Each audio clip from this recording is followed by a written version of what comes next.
Ana Catalina Emery, Visiones y Revelaciones Completas, cuarta parte. La vida de Jesucristo y de su Madre Santísima, época séptima. Desde la segunda Pascua hasta el regreso de la isla de Chipre. 28. Jesús en Cafarnaúm y en los alrededores. Jesús partió desde Dotaín por el camino directo a Cafarnaúm, donde fueron recibidos con fiesta los que venían del viaje a Jerusalén. Jesús y sus apóstoles fueron invitados a una comida, donde se encontraban algunos fariseos. Cuando se disponían a sentarse a la mesa, llegó el discípulo Manahem de Corea, y llegándose a Jesús, le presentó a un joven instruido de Jericó, que pedía ser admitido como discípulo, aunque había sido rechazado ya una vez. Esta vez se había dirigido al discípulo Manahem, a quien conocía. Este joven poseía muchos bienes en Samaria, y Jesús le había dicho que se desprendiese de ellos. Ahora venía de nuevo. Había ordenado todo y repartido entre sus parientes, pero reservábase una parte para sí, porque se mostraba muy preocupado por su subsistencia. Por esta razón no lo recibió Jesús entre los suyos y se alejó malhumorado. Los fariseos se irritaron contra Jesús, pues estimaban al joven. Dijeron a Jesús que hablaba siempre de caridad y no tenía caridad, que reprochaba a los fariseos que imponían cargas pesadas y que él las imponía más pesadas. Añadieron que este joven era instruido y que él se rodeaba solo de pobres ignorantes, que no permitía lo necesario y lícito y en cambio permitía lo prohibido. Le reprocharon de nuevo la profanación del sábado, el recoger las espigas de trigo, el no lavarse las manos, etc. Las contestaciones de Jesús los hicieron enmudecer. Mientras entraba Jesús en la casa de Pedro, algunos venidos de Cafarnaúm discutían sobre el pago que debía hacer Jesús de 2 dracmas como tributo. Pedro dijo que sí, que pagaría a su maestro. Y al entrar en la casa, Jesús le dijo: ¿Qué necesitas tú, Pedro? ¿De quién exigen los reyes tributos en la tierra? ¿De sus hijos o de los extranjeros? Pedro respondió: de los extranjeros.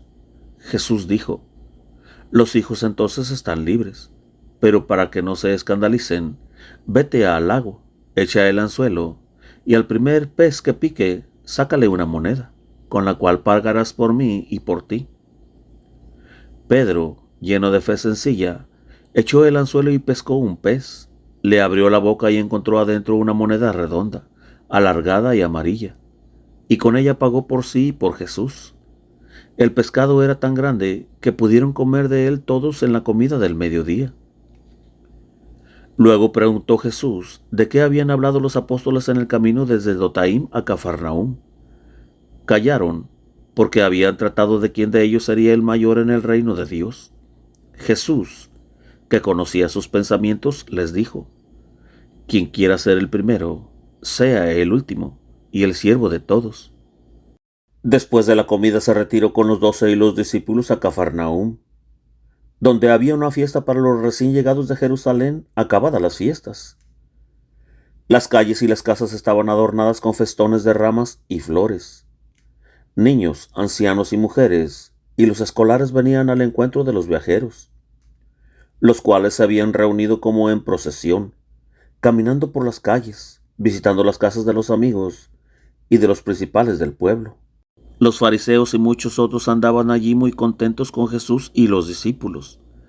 Después se separaron. Jesús visitó muchas casas de gente pobre y de amigos. Le traían a los niños, a los cuales bendecía y obsequiaba. En el mercado y plaza, de una parte estaba la sinagoga vieja y de la otra la nueva edificada por Cornelio, con galerías y pórticos. Aquí saludaron a Jesús los niños de las escuelas, y muchas madres vinieron con sus criaturas. Jesús permaneció enseñando todo el día. Bendijo a los niños, los exhortó y les repartió a todos, pobres y ricos, vestiditos iguales que habían confeccionado las santas mujeres de la comunidad y que habían traído desde Jerusalén. Recibieron también frutas, pizarras para escribir y otros regalos. Los discípulos volvieron a la cuestión de quién sería mayor en el reino de los cielos.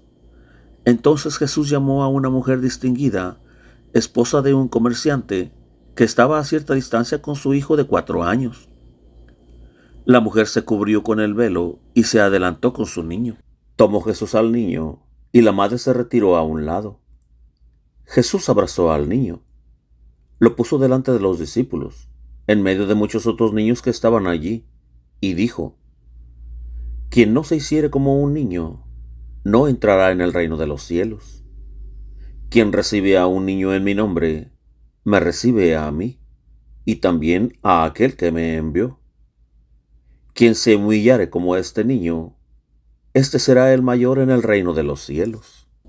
Juan habló en esta ocasión, ya que hablaba de recibir en su nombre, diciendo a Jesús que habían prohibido a uno, que no era de los discípulos, el echar los demonios. Jesús los reprendió por ello y habló aún largamente. Luego bendijo al niño, que era muy amable, y le dio frutas y un vestidito, hizo señas a la madre y le entregó su criatura, mientras le decía palabras proféticas sobre este niño y su futuro, cosas que solo entendieron después. Más tarde fue discípulo de los apóstoles y es Ignacio, obispo y mártir. Mientras ocurría esto, había allí una mujer entre el pueblo cubierta con un velo. Estaba fuera de sí por el contento y la emoción, y decía muchas veces a media voz, con sus manos juntas, de modo que la oían las demás mujeres: Bendito el seno que te llevó, y benditos los pechos que te criaron, y felices más aún los que oyen las palabras de Dios y las observan. Decía esto con tono de profunda devoción, con movimiento de las manos en cada pausa que hacía Jesús, llena de emoción, de amor y de ternura. Tomaba parte así, en modo sencillo, de niña, en los dolores y vida de Jesús. Esta mujer era Lea, esposa de un fariseo muy contrario a Jesús, de Cesarea de Filipo. Era hermana del marido difunto de Noé, la mujer sanada del flujo de sangre en Cesarea de Filipo. Esas palabras, feliz el seno que te llevó, ya la había proclamado aquí, y Jesús le había respondido: Más dichosos aún los que oyen la palabra de Dios y la guardan. Desde entonces decía estas palabras con la añadidura de Jesús, y las repetía de continuo, como una oración llena de afecto y de ternura hacia Jesús. Se juntó más tarde a las santas mujeres, y dio mucha limosna para la comunidad de Jesús. Jesús enseñó en la plaza hasta que llegó el sábado, y se dirigió a la sinagoga. La lección versó sobre la purificación de los leprosos, y sobre la carestía y hambre de Samaria, según lo predicho por Eliseo. Jesús, los apóstoles y algunos discípulos se dirigieron a Betsaida, a donde habían llegado otros muchos discípulos, algunos de retorno de sus misiones, otros de los pueblos de donde habían estado. Unos venían de la Decápolis y Gergesa, atravesando el lago, y estaban bastante maltratados y necesitados de cuidados. Fueron recibidos con afecto en la orilla, se abrazaron y les prodigaron toda clase de cuidados. Fueron llevados a la casa de Andrés, se les lavó los pies, se les preparó un baño, se les dio otros vestidos y se les preparó una comida. Como Jesús se mostrase lleno de solicitud, sirviendo, dijo Pedro: Señor, ¿por qué quieres tú servir? Deja esto a nosotros. Jesús le dijo que había sido enviado para servir. Lo que se hacía a estos es como se hiciera al Padre Celestial. Habló de nuevo sobre la humildad. Quien se hace el menor de todos y servidor de todos, ese será el mayor. Quien sirve, no por amor, y hace estas cosas en favor del prójimo, no por ayudar al hermano, sino con intención de ser el primero, ese es hipócrita y servidor interesado, y renuncia al galardón de Dios. Ese se sirve a sí mismo en el prójimo. Había allí esa vez 70 discípulos juntos. Hay todavía algunos misionando en torno de Jerusalén. Jesús tuvo en esta ocasión la oportunidad de hacer una tierna y misteriosa aclaración a sus discípulos, en la cual les dijo claramente que él no había nacido de hombre, sino por obra del Espíritu Santo. Habló con gran veneración de su Santa Madre María. La llamó la más pura, santa y elegida criatura, la Virgen predestinada, por la cual habían suspirado a través de los siglos los corazones de todos los fieles, con las lenguas de los profetas. Les recordó el testimonio de su Padre Celestial en las orillas del Jordán. No habló de la transfiguración. Habló de la felicidad del tiempo en que vivían, por tenerlo a Él presente, que había venido para reconciliar al hombre con su Dios. Habló con palabras llenas de misterio de la caída del hombre, de su apartamiento de su Padre Celestial, del poder del espíritu del mal y de Satanás sobre ellos, y cómo por la venida de Él, el Mesías nacido de la suspirada Virgen María, se había restablecido de nuevo el reino de Dios entre los hombres, y cómo por Él y en Él podían todos ser recibidos de nuevo entre los hijos de Dios. Por Él se restablecía el puente de unión entre Dios y el hombre.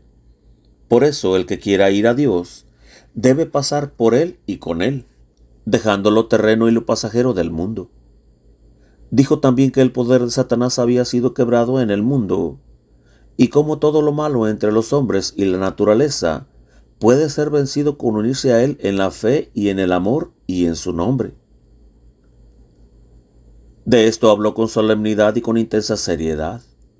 No entendieron todo, y estaban turbados cuando Jesús les habló también de su pasión. Los tres que habían estado con Él en el Tabor estaban ahora más serios y pensativos. Todo esto sucedió durante el sábado. Los discípulos se albergaban en Cafarnaúm y en la casa de Pedro delante de la ciudad. Todos tomaban su alimento juntos, como religiosos que viven en los conventos.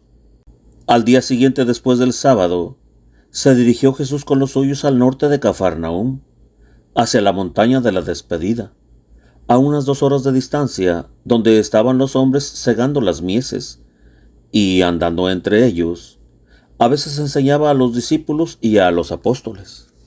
He visto al trigal más alto que la estatura de un hombre. Lo cortaban a una altura cómoda, un medio codo de largo. Los granos eran mucho más gruesos y grandes que entre nosotros, y para que los tallos no se inclinasen al suelo, suelen rodear los campos de trigo con vallados de palos y estacas. Tenían una especie de hoz que más parecían asadones que hoces.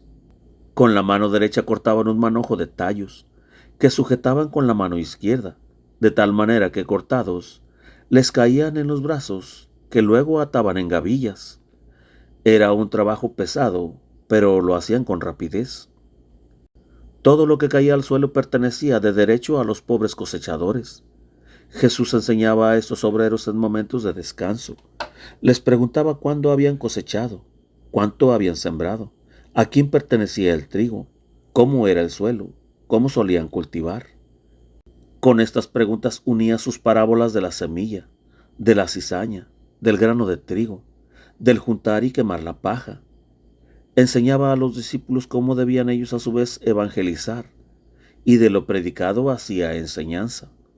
Declaraba espiritualmente la cosecha, el sembrador y el segador, y que ahora debían ver y acopilar semillas para sembrar luego, pues él no estaría mucho tiempo aún en su compañía. Los apóstoles se asustaron y preguntaban si se quedaría con ellos hasta Pentecostés. Jesús les dijo: ¿qué sería de vosotros si yo no estuviera algún tiempo con vosotros? Entre los pastores aprovechaba la ocasión de hablar con ellos. ¿Esta majada es tuya? ¿Es de varios dueños? ¿Cómo haces para cuidarlas? ¿Por qué se apartan algunas de tu rebaño? Les hablaba luego de la oveja perdida, del buen pastor y de otras parábolas.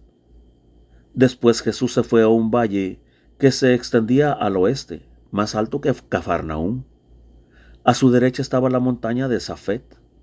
Aquí caminaba entre los pastores y segadores con los discípulos, enseñando. Hablaba de los deberes del buen pastor, lo refería a sí mismo y cómo él iba a la muerte para salvar sus ovejas. Así enseñaba a los discípulos cómo tenían que ir y enseñar a los pobres trabajadores en estos apartados sitios, esparciendo entre ellos la buena semilla. Este andar y enseñar por estos lugares apartados, llenos de tranquilidad y de paz, era sumamente conmovedor. Después de haber ido por el norte, torcieron hacia el oriente, de donde habían venido, y entraron en la población de Lecum, que está a una media hora del Jordán. a donde se habían dirigido los 6 apóstoles en la primera salida que hicieron para misionar. Jesús no había visitado aún este lugar.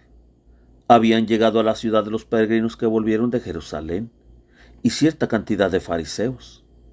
La gente contaba a los que visitaban las atrocidades de las matanzas de los galileos en el templo.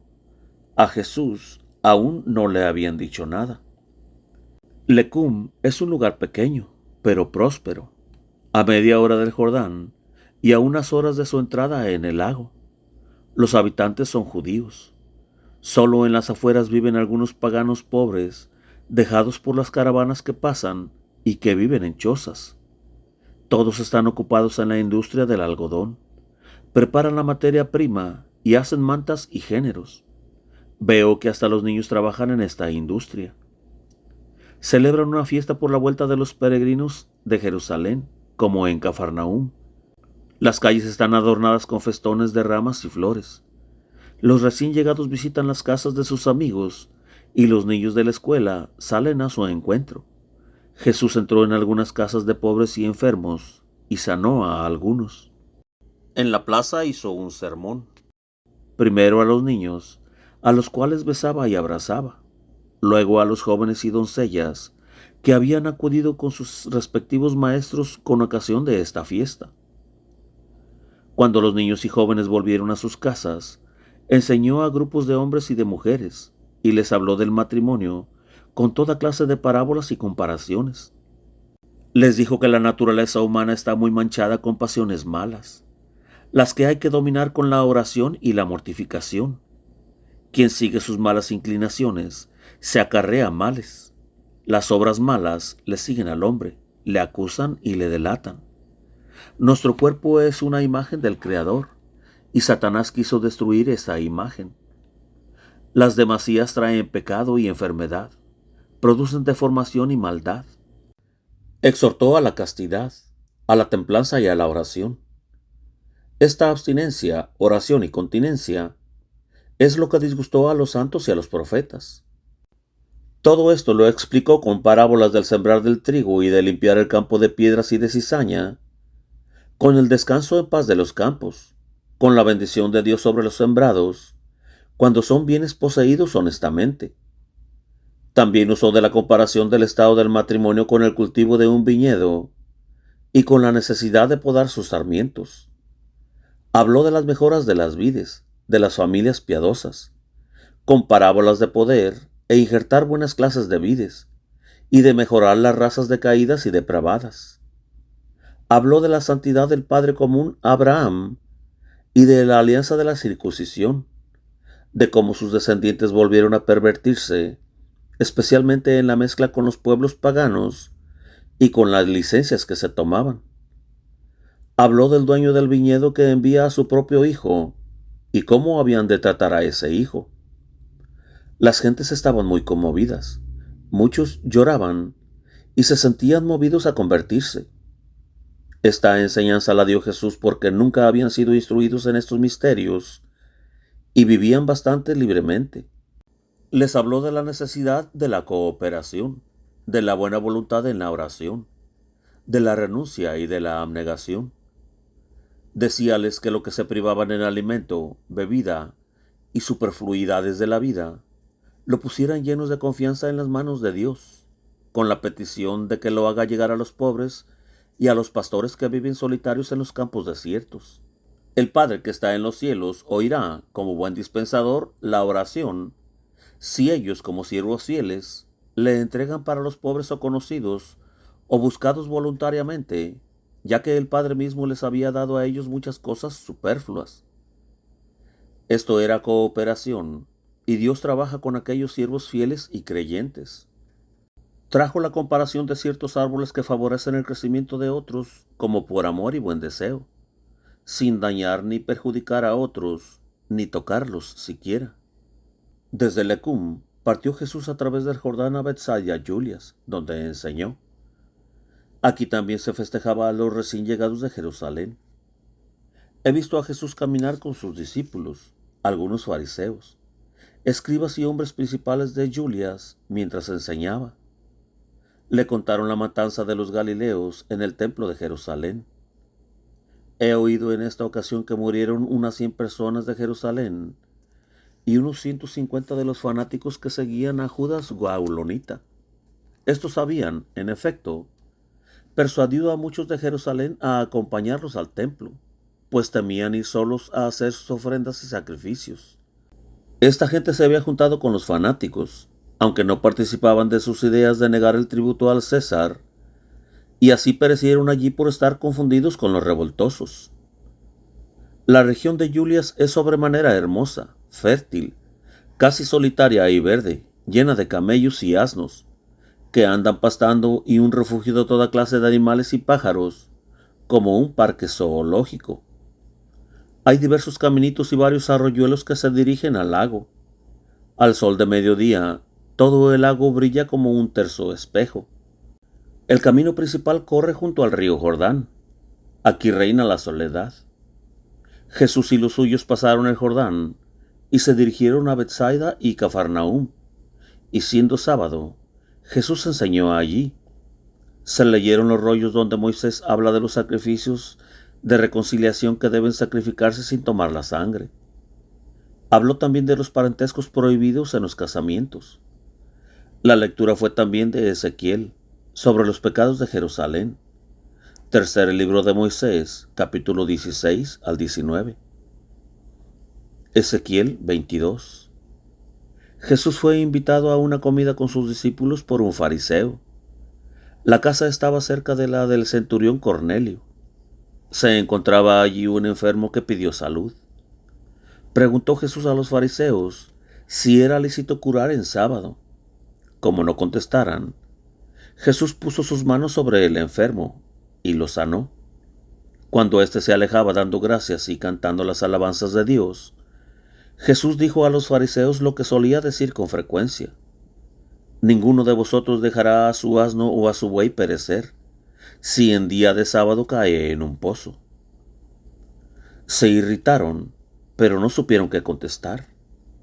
Los fariseos habían invitado solo a sus amigos y parientes, y como viera Jesús que elegían los mejores puestos en la mesa, dijo Jesús: cuando seas invitado no tome los primeros puestos, pues puede venir uno más principal, y el dueño hacerte desocupar con vergüenza tu puesto. En cambio, si ocupas un lugar más bajo, vendrá el dueño y dirá: amigo, sube más alto. Y esto será honroso para ti. Quien se humilla será exaltado. Quien se exalta será humillado. Al dueño le dijo: quien invita a los amigos ricos y principales que le invitarán a él, ya recibió su merced. Quien invita a pobres, enfermos, ciegos y estropeados que no pueden retribuir, recibirá su premio y será dichoso en el día de la resurrección. Uno de los presentes dijo: sí, dichoso el que pueda sentarse a la mesa en el reino de Dios. Jesús se volvió a él y contó la parábola de la gran cena. Jesús había hecho venir por medio de los apóstoles a muchos pobres, y preguntó a los fariseos si habían preparado para él esa comida, y como dijesen que sí, les agradeció. Luego que hubieron comido hasta saciarse, hizo repartir a los pobres lo que quedaba en las mesas. Después se dirigió con los suyos, atravesando las posesiones de Zorobabel, a una comarca hermosa y solitaria entre Tiberíades y Magdalum. Como le siguiera mucha gente, habló de su seguimiento. Dijo que quien quería seguirle y ser su discípulo, debía amarle a él más que a sus propios parientes, y más que a sí mismo, y debía llevar su cruz en pos de él. Quien quiere edificar una torre debe primero calcular si podrá concluir y no ser burlado luego. Quien quiere ir a la guerra, debe calcular sus soldados contra los del enemigo, y si no tiene fuerzas, debe pedir la paz. Para ser su discípulo, hay que renunciar a todo.